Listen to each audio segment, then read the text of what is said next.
Hello, I'm David Kerr, and welcome back to Rappahannock Issues. We're talking with Paul Mildy of the Stafford County Board of Supervisors, and we've been talking primarily about roads, transportation, I-95, the worst of the worst study.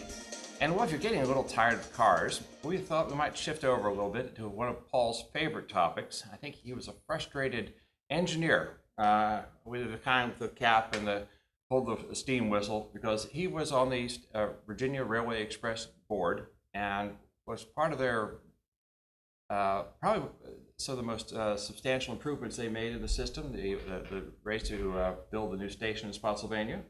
And he knows a lot about capacity and he knows quite a bit about its future. And Paul, one of the things we're talking about here, of course, is capacity and the ability of I-95 to handle new cars. But there's always a benefit to getting cars off the road. And when it comes to the VRE, just how effective is that as a solution, a partial solution to our transportation problems?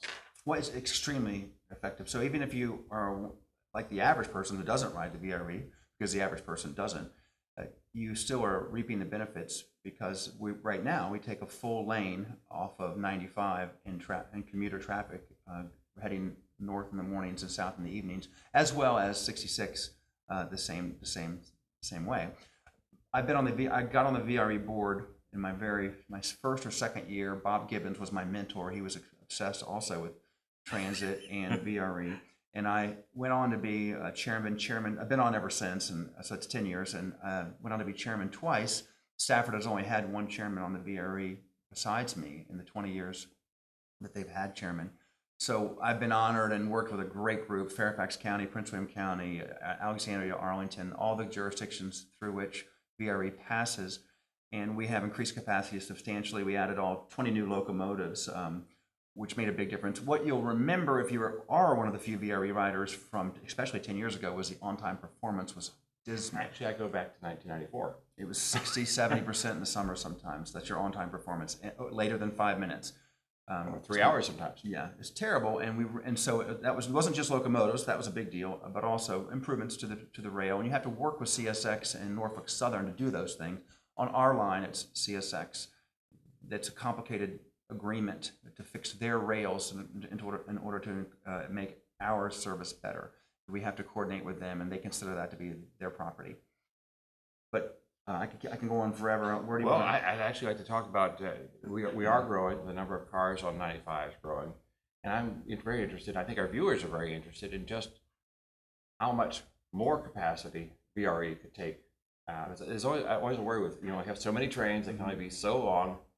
How much can it grow? Interesting, because you'll hear people throughout who are asking for more money for VRE, and I'm one of them from the VRE Operations Board. Where you want it from is the big question. Tell you you're at capacity. We've been hovering around 20,000 trips a day. That's a one-way trip a day. We had just jumped up, and we were thought to be near capacity. We just jumped up into the 22,000, I think, because Metro is doing so many massive repairs and shutting down various lines in Northern Virginia. So we believe with modest improvements, well within our current ability to spend, we can get to 25,000 trips a day in the next several years.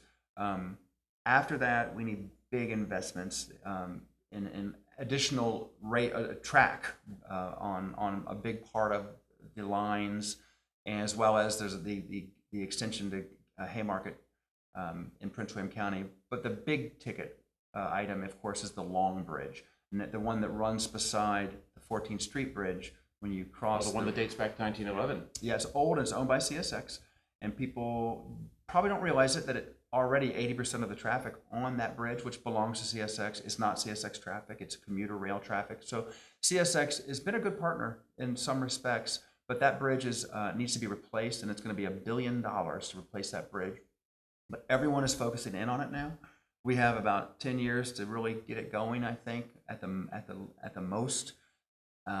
We've just completed the funding of the very first phase, the environmental phase, working with DDOT, that's the DC Department of Transportation. And I think that you'll start seeing big steps and announcements towards finally rebuilding that bridge. And I'll miss it because I grew up in that area, born and raised in Arlington, and that bridge has been around a long time. It's kind of a neat bridge. I was born in Alexandria. I have the same affection for it.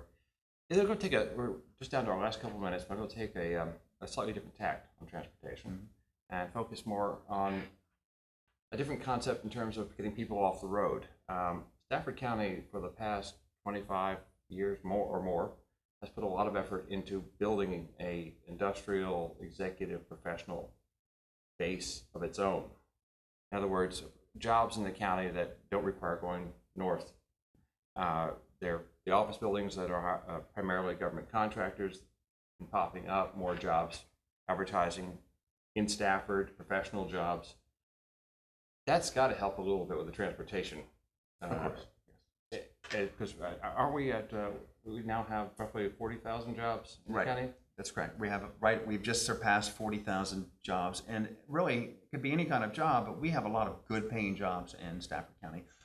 In no small part is that due to, of course, government contracting type of jobs, which we know has shrunk a little, but we are doing very well, and we also have made an effort from the Board of Supervisors level to make sure we diversify as much as possible. Where we are now doing this interview at the Stafford Airport area, will be one of the next big expansions of probably less government contract jobs too. We have a huge probably the biggest Virginia linen service building a very large plant right down the street here, and we've seen all of the property around the airport get sold by people who intend on developing it in the last several years. We have water and sewer being extended finally across the entire Centerport Parkway.